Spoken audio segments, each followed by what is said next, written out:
ದರ್ಶನ್ ಮನೆಗೆ ಬಂದಿದೆ ಅಂತೆ ಪವಿತ್ರ ನಾಯಿ. ಕಾರಣ ಪವಿತ್ರ ಗೌಡ ರೇಣುಕಾಸ್ವಾಮಿ ಕೊಲೆ ಪ್ರಕರಣದಲ್ಲಿ ಜೈಲು ಪಾಲಾಗಿದ್ದಾರೆ. ಹಾಗಾಗಿ ಸರಿಸುಮಾರು 2 ತಿಂಗಳಿಗೂ ಹೆಚ್ಚು ಕಾಲ ಆಯಿತು ಅವರು ಜೈಲು ಪಾಲಾಗಿ. ನಾಯಿ ಕಥೆ ವ್ಯಥೆ ಇದು.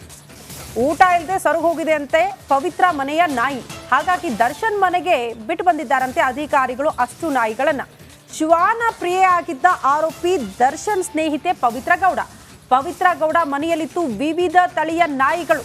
ಈ ನಾಯಿಗಳನ್ನ ಆರೈಕೆ ಮಾಡ್ತಾ ಇದ್ದ ಆರೋಪಿ ಪವನ್ ಅಲ್ಲೇ ಮನೆಯಲ್ಲಿ ಕೆಲಸ ಮಾಡ್ಕೊಂಡಿದ್ದ, ಜೊತೆಗೆ ಆ ನಾಯಿಗಳನ್ನ ಕೂಡ ಆರೈಕೆ ಮಾಡ್ತಿದ್ದ. ಆತನೂ ಕೂಡ ಜೈಲ್ ಪಾಲಾಗಿದ್ದಾನೆ. ಹಾಗಾಗಿ ನಾಯಿಗಳ ಆರೈಕೆ ಮಾಡೋದಕ್ಕೆ ಯಾರೂ ಇರಲಿಲ್ಲ. ಹಾಗಾಗಿ ದರ್ಶನ್ ಮನೆಗೆ ಅಧಿಕಾರಿಗಳು ಬಿಟ್ಟು ಬಂದಿದ್ದಾರಂತೆ. ಪವಿತ್ರ ನೋಡ್ಕೊಳ್ಳೋದಲ್ಲದೆ ಈಗ ನಾಯಿನೂ ನೋಡ್ಕೊಳ್ಬೇಕು. ಹೌದು, ದರ್ಶನ್ ಮನೆಯವರು. ಹೌದು. ಏನಿವೆ ದೃಶ್ಯದಲ್ಲಿ ನೋಡ್ತಾ ಇದ್ದೀರಿ, ಪವಿತ್ರ ಗೌಡ ಮನೆಯ ಶ್ವಾನಗಳು ಸ್ವರ್ಗೋಗಿತ್ತಂತೆ. ನೋಡ್ಕೊಳ್ಳಿ ಪಾಪ, ಅಂದ್ರೆ ಮೂಕ ಪ್ರಾಣಿಗಳು, ಅದ್ರ ಬಗ್ಗೆ ಅನುಕಂಪ ಇರಲೇಬೇಕು. ಬಟ್ ನೋಡಿ ಸಿಚುಯೇಷನ್ ಹೆಂಗೆಲ್ಲ ಬದಲಾಗತ್ತೆ ಅಂತ ಹೇಳಿ. ದರ್ಶನ್ ಮನೆಯಲ್ಲಿ ಈಗ ಪವಿತ್ರ ನಾಯಿಗೆ ಆರೈಕೆ.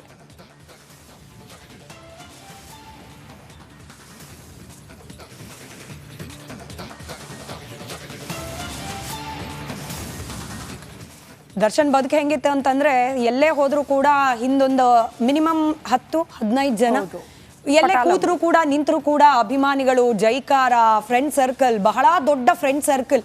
ಎಲ್ಲಿ ಹೋದ್ರು ಕೂಡ ಪಾರ್ಟಿ ಗಿಟಿ ಅಂತ ಮಾಡಿದ್ರು ಕೂಡ ಮಿನಿಮಮ್ 15-30 ಜನ. ಪರಪ್ಪನ ಅಗ್ರಹಾರಕ್ಕೂ ಒಬ್ಬರೇ ಹೋಗ್ಲಿಲ್ಲ, ಜೊತೆಲಿ ಒಂದು 17 ಜನ ಕರ್ಕೊಂಡು ಹೋಗಿದ್ರು ಕೊಲೆ ಆರೋಪದ ಅಡಿಯಲ್ಲಿ. ಬಟ್ ಈಗ ಬಳ್ಳಾರಿ ಜೈಲಿಗೆ ಶಿಫ್ಟ್ ಆಗಿದ್ದಾರೆ ದರ್ಶನ್. ಅಲ್ಲಿ ಒಬ್ಬಂಟಿ, ಜೊತೆಲಿದ್ದವ್ರು ಯಾರು ಇಲ್ಲ. ಇಲ್ಲಿ ಪರಪ್ಪನ ಅಗ್ರಹಾರದಲ್ಲಿ ಫ್ರೆಂಡ್ ಆಗಿದ್ದ ವಿಲ್ಸನ್ ಗಾರ್ಡನ್ ನಾಗ ಅವರೂ ಇಲ್ಲ. ಹೀಗೆ ಒಬ್ಬಂಟಿಯಾಗಿ ಬಳ್ಳಾರಿಗೆ ಶಿಫ್ಟ್ ಆಗಿರುವ ದರ್ಶನ್ ಲೈಫ್ ಹೇಗಿದೆ ಬಳ್ಳಾರಿಯ ಕಾರಾಗೃಹದಲ್ಲಿ, ಅದರ ಒಂದು ಡೀಟೇಲ್ ರಿಪೋರ್ಟ್ ನಿಮ್ಮ ಮುಂದೆ.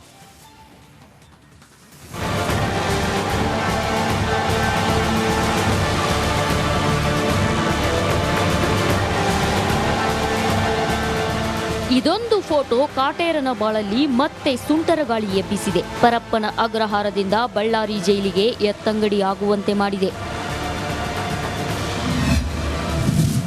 ಬಳ್ಳಾರಿ ಜೈಲಲ್ಲಿ ಏಕಾಂಗಿಯಾದ ಪೊರ್ಕಿ. ಪರಪ್ಪನ ಅಗ್ರಹಾರ ಜೈಲಲ್ಲಿ ನಂದೇ ಆರ್ಡರ್, ನಾನೇ ಬಾಸ್ ಅನ್ನೋ ಹಾಗೆ ಬಿಂದಾಸ್ ಆಗಿದ್ದ ದಾಸ ಬಳ್ಳಾರಿ ಜೈಲಲ್ಲಿ ಅಕ್ಷರಶಃ ಒಂಟಿಯಾಗಿದ್ದಾನೆ.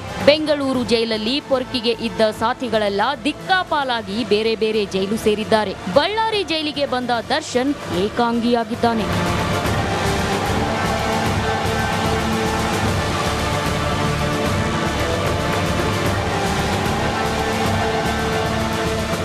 ಇನ್ನು ದರ್ಶನ್ ಇರುವ ಹೈ ಸೆಕ್ಯೂರಿಟಿ ಸೆಲ್ನಲ್ಲಿದ್ದ 6 ಕೈದಿಗಳನ್ನ ಎತ್ತಂಗಡಿ ಮಾಡಲಾಗಿದೆಯಂತೆ. 16 ಹೈ ಸೆಕ್ಯೂರಿಟಿ ಇರೋ ಸೆಲ್ಗಳಿರುವ ವಿಭಾಗದಲ್ಲಿ ಪ್ರತ್ಯೇಕ ಸೆಲ್ಗಳಲ್ಲಿದ್ದ 6 ಕೈದಿಗಳನ್ನ ಬಿ ಬ್ಲಾಕ್ ಸೆಲ್ಗೆ ಶಿಫ್ಟ್ ಮಾಡಿದ್ದಾರಂತೆ. ಹೈ ಸೆಕ್ಯೂರಿಟಿ ಸೆಲ್ನಲ್ಲಿದ್ದ ಇತರೆ ಕೈದಿಗಳು ವಾಕ್ ಮಾಡುವಾಗ ದರ್ಶನ್ ನೋಡಬಹುದಾಗಿತ್ತು. ಆದ್ರೆ ಒಬ್ಬರಿಗೊಬ್ಬರು ಸಂಪರ್ಕಿಸಬಹುದು ಅಂತ ಇತರೆ ಕೈದಿಗಳನ್ನ ಸ್ಥಳಾಂತರ ಮಾಡಲಾಗಿದೆಯಂತೆ.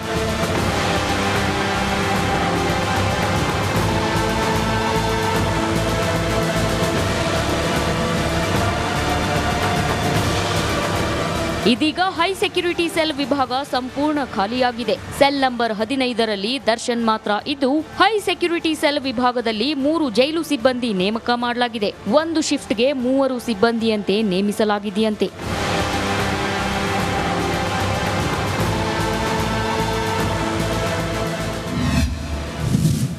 ದಾಸನ ಸೆಲ್ಗೆ ಭೇಟಿ ನೀಡಲಿದ್ದಾರಂತೆ ಅಧಿಕಾರಿಗಳು. ಇಂದು ದರ್ಶನ್ ಇರುವ ಜೈಲಿಗೆ ಕಾರಾಗೃಹಗಳ ಉಪಮಹಾನಿರೀಕ್ಷಕರು ಭೇಟಿ ನೀಡಲಿದ್ದಾರೆ. ದಾಸನಿಗೆ ಕೊಟ್ಟಿರುವ ಸೌಲಭ್ಯ ಹಾಗೂ ನಿಯಮ ಪಾಲನೆ ಬಗ್ಗೆ ಉತ್ತರ ವಲಯದ ಕಾರಾಗೃಹಗಳ ಉಪಮಹಾನಿರೀಕ್ಷಕ ಟಿಪಿ ಶೇಷ ಪರಿಶೀಲನೆ ನಡೆಸಲಿದ್ದಾರೆ. ಪರಪ್ಪನ ಅಗ್ರಹಾರ ಜೈಲಿನಲ್ಲಾದ ಎಡವಟ್ಟುಗಳ ಹಿನ್ನೆಲೆ ಮೇಲಾಧಿಕಾರಿಗಳು ಪರಿಶೀಲನೆಗೆ ಮುಂದಾಗಿದ್ದಾರೆ. ಬೆಂಗಳೂರಿನ ಜೈಲಲ್ಲಿ ದಾಸನಿಗೆ ರಾಜಾತಿಥ್ಯ ಸಿಕ್ತಿತ್ತು. ಆದ್ರೆ ಬಳ್ಳಾರಿ ಜೈಲಲ್ಲಿ ಏಕಾಂಗಿಯಾಗಿ ಕಾಟೇರ ಕಂಗಾಲಾಗಿ ಹೋಗಿದ್ದಾನೆ. ರೇಣುಕಾರಾಧ್ಯ, ರಿಪಬ್ಲಿಕ್ ಕನ್ನಡ, ಬಳ್ಳಾರಿ.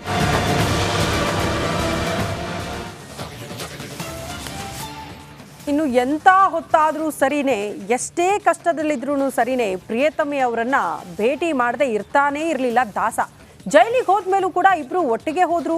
ಆದ್ರೀಗ ನಾನೊಂದು ತೀರಾ ನೀನೊಂದು ತೀರಾ ಅನ್ನೋ ಹಾಗಾಗ್ಬಿಟ್ಟಿದೆ.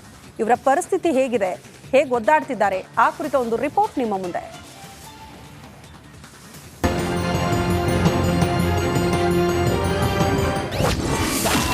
ದಾಸನಿಲ್ಲದೆ ಕಂಗಾಲಾದ ಪವಿತ್ರ ಗೌಡ. ನಾನೊಂದು ತೀರ ನೀನೊಂದು ತೀರ. ಹೋಟೆಲ್ಗೆ ಹೋದ್ರು ಜೊತೆಯಲ್ಲೇ ಸವಾರಿ. ಡೇ ಔಟ್ಗೆ ಪ್ಲಾನ್ ಮಾಡಿದ್ರು ಕೈ ಹಿಡಿದು ಒಟ್ಟಿಗೆ ಸುತ್ತಾಡ್ತಾ ಇದ್ದ ಚಿಂಗಾರಿ.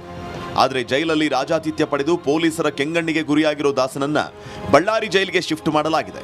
ಅಷ್ಟೇ ಅಲ್ಲ, ಪ್ರಕರಣದ ಉಳಿದ ಆರೋಪಿಗಳನ್ನು ಬೇರೆ ಬೇರೆ ಜೈಲುಗಳಿಗೆ ಸ್ಥಳಾಂತರಿಸಲಾಗಿದೆ. ಆದರೆ ಎಷ್ಟೇ ಕಷ್ಟವಿದ್ರೂ ಕಾಟೇರನನ್ನ ಕಣ್ತುಂಬಿಕೊಳ್ತಾ ಇದ್ದ ಪವಿತ್ರಾಗೆ ನಿದ್ದೆ ಬಾರದಂತಾಗಿದೆ.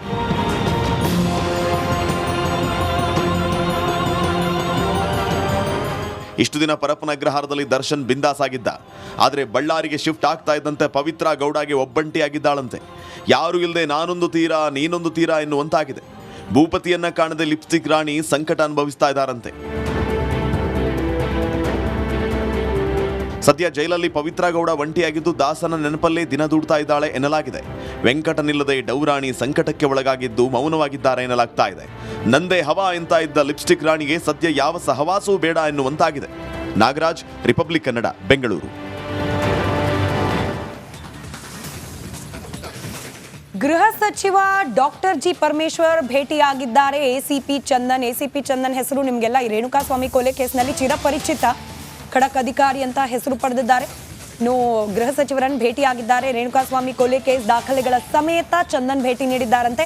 ನಟ ದರ್ಶನ್ ಕೇಸ್ ತನಿಖೆಯನ್ನ ನಡೆಸುತ್ತಿದ್ದಾರೆ. ಚಂದನ್ ಅವರು ತನಿಖೆ ಪ್ರಗತಿ ಬಗ್ಗೆ ಗೃಹ ಸಚಿವರಿಗೆ ಮಾಹಿತಿಯನ್ನ ನೀಡಲಿದ್ದಾರೆ. ದಾಖಲೆಗಳ ಸಮೇತ ಹೋಗಿ ಗೃಹ ಸಚಿವರನ್ನ ಭೇಟಿಯಾಗಿದ್ದಾರೆ ಅನ್ನೋ ಮಾಹಿತಿ. ನೋಡಿ, ಚಾರ್ಜ್ ಶೀಟ್ ಸಬ್ಮಿಷನ್ಗೆ ತಯಾರಿಯನ್ನ ಅಂತಿಮ ಹಂತದಲ್ಲಿದೆ. ಅದು ಸೋಮವಾರ ಚಾರ್ಜ್ ಶೀಟ್ ಸಲ್ಲಿಕೆ ಆಗಬಹುದು ಅನ್ನೋ ಮಾಹಿತಿ ಇದೆ. ಅದರ ಬೆನ್ನಲ್ಲೇ ಈ ಭೇಟಿ ಕುತೂಹಲಕ್ಕೆ ಕಾರಣವೂ ಆಗ್ತಾ ಇದೆ.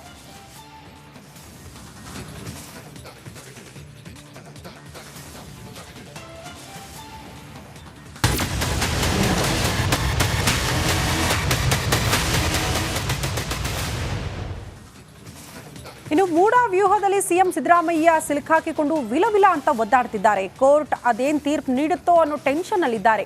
ಆ ಕುತೂಹಲಕ್ಕೆ ಇವತ್ತು ತೆರೆ ಬೀಳುತ್ತಾ, ಉತ್ತರ ಸಿಗಬಹುದಾ, ಅದೇ ಪ್ರಶ್ನೆ. ಆ ಕುರಿತ ಒಂದು ರಿಪೋರ್ಟ್ ಇದೆ, ಬನ್ನಿ ನೋಡ್ಕೊಂಡು ಬರೋಣ.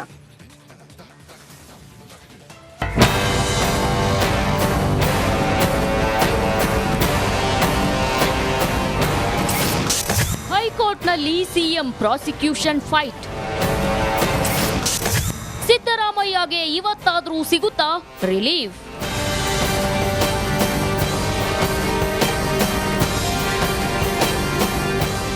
ಮೂಡಾ ಕೇಸಲ್ಲಿ ಸಿಲುಕಿ ಸಿದ್ದರಾಮಯ್ಯಗೆ ನೆಮ್ಮದಿ ಇಲ್ಲದಂತಾಗಿದೆ.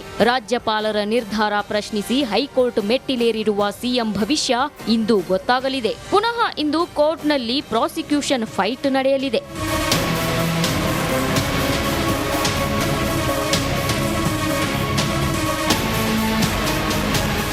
ಹೌದು, ಮೊನ್ನೆಯಷ್ಟೇ ಕೋರ್ಟ್ನಲ್ಲಿ ಸಿಎಂ ಪರ ವಾದ ಮಂಡಿಸಿದ ಅಭಿಷೇಕ್ ಮನು ಸಿಂಘ್ವಿ ಒಂದಿಷ್ಟು ಮಾಹಿತಿಯನ್ನ ಜಡ್ಜ್ ಮುಂದಿಟ್ರು. ಗವರ್ನರ್ ಸಂಪುಟ ತೀರ್ಮಾನಕ್ಕೆ